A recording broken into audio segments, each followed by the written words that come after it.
annoying. What's going on with that? Was it given to all the elitists and the people that want to show up around town? I mean, I think public should be available to grab tickets whenever they want.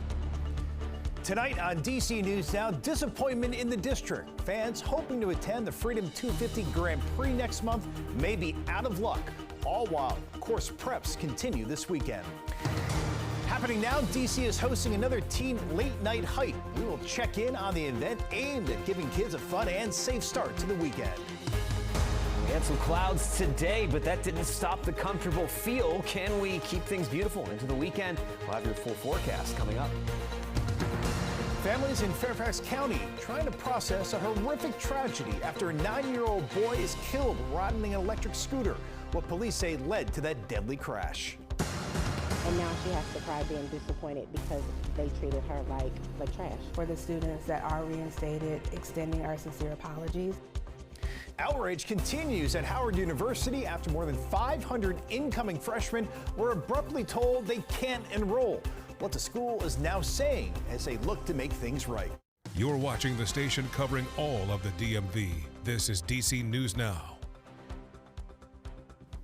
Hi, everyone. Thank you for joining us tonight for DC News Now at 9 o'clock. I'm Chris Flanagan. Susan Tran has the night off. All new tonight, President Trump ordering new signs warning visitors at the Smithsonian's U.S. History Museum. He claims some of the exhibits are inaccurate.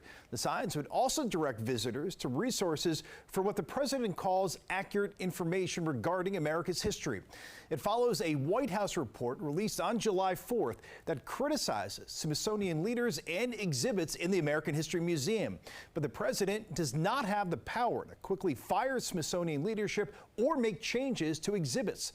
Smithsonian officials declining to comment on the president's recent order. We are celebrating America's 250th birthday. It won't be too long before we hear the famous racing command of "Gentlemen, start your engines." The green flag will drop on the inaugural Freedom 250 Grand Prix next month as Indy race cars make their way around the National Mall. Hundreds of thousands of fans are expected to watch in person.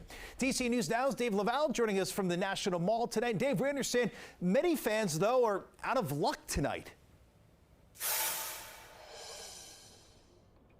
Well, that's right, Chris. Good evening to you. We right now are at the corner of 7th Street Northwest here on the race course. This is where the racers will come tearing through here as they come out of turn 4. Fans are expected to line both sides of the street. There's just one problem. There are no more tickets to be found. That's annoying. What's going on with that? David D'Agostino of Massachusetts is not happy to hear registration has ended for free tickets to the first ever Freedom 250 Grand Prix. Was it given to all the elitists and the people that want to show up around town? I mean, I think public should be available to grab tickets whenever they want. Race organizers said roughly 250,000 people registered to get their hands on the free tickets. However, each day will accommodate only 100,000 fans. Yeah, no kidding. Yeah, good luck with that. Work continues on the starting line located along 3rd Street Northwest in front of the U.S. Capitol. Racers will also finish each of the 125 laps here during their 212-mile dash around the National Mall. Crews continue to build the Champions Club located on 7th Street as it will offer fans views of the racers as they come out of turn 4 and head into turn 5.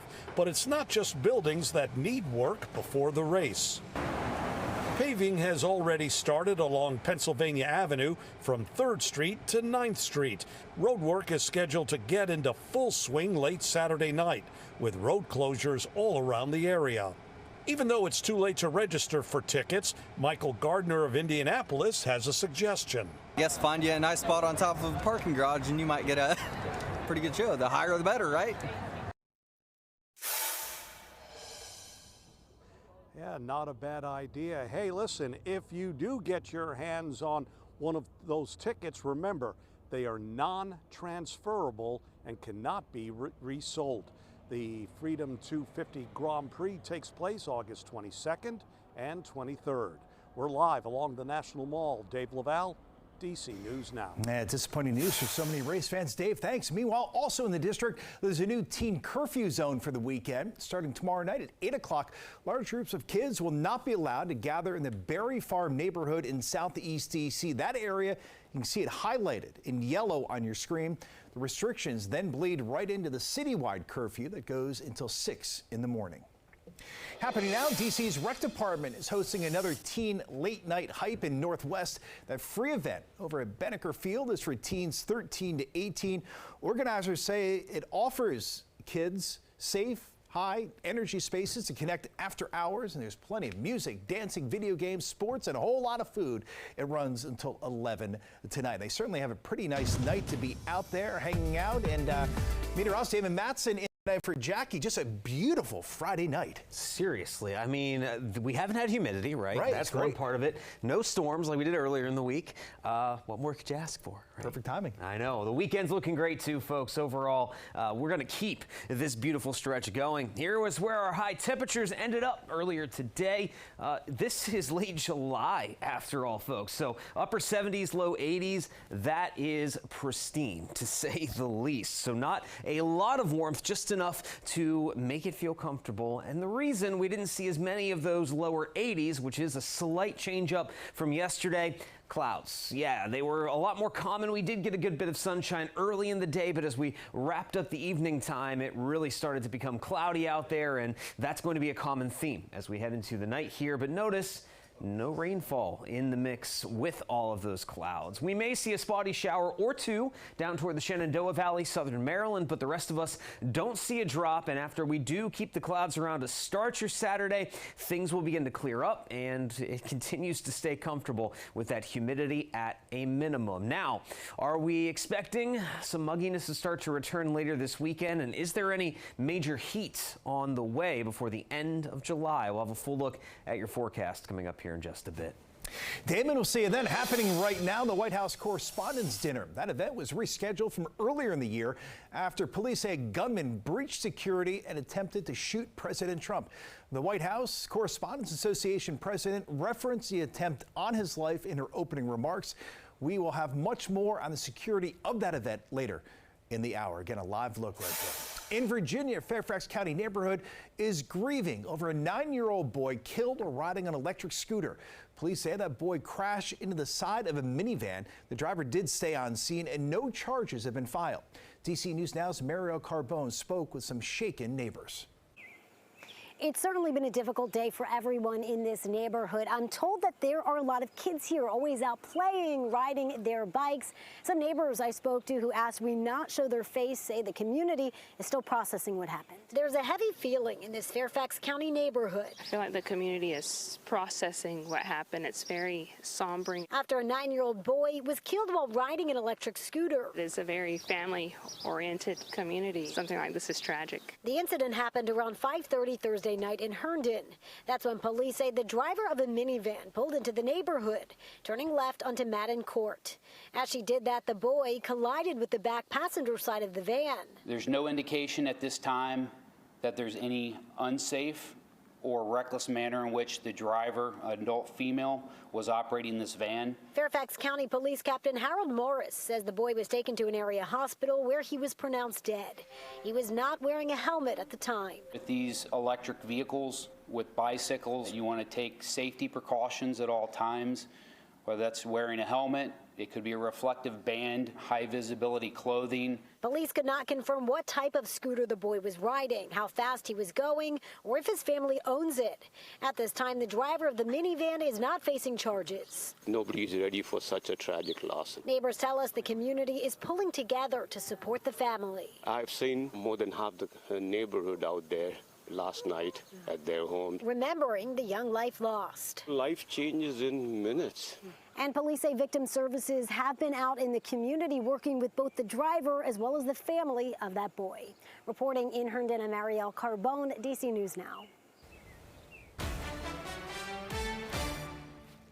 DC News Now is your local election headquarters. If you live in Virginia, you only have a few hours left to register or update your voter information ahead of the August primary. It's also the last night to apply for a ballot to be mailed to you.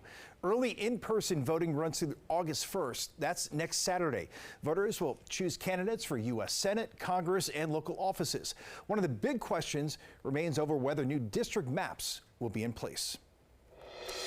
New details and a new twist in the growing controversy at Howard University. The school now reinstating dozens of incoming freshmen who were unenrolled over unpaid balances. DC News Now's Liberty Simmons is on campus as many families search for answers.